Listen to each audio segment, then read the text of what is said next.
look like that. That control arm. Control arm, man. Yeah, for the chassis and then the frame. Yeah. Block too. See? Yeah.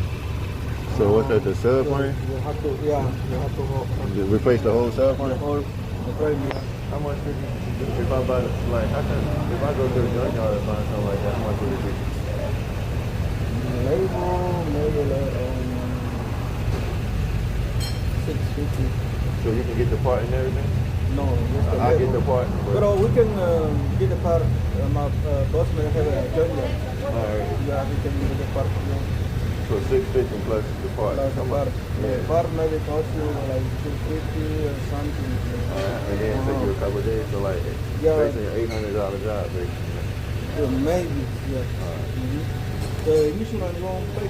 Huh? The insurance won't pay.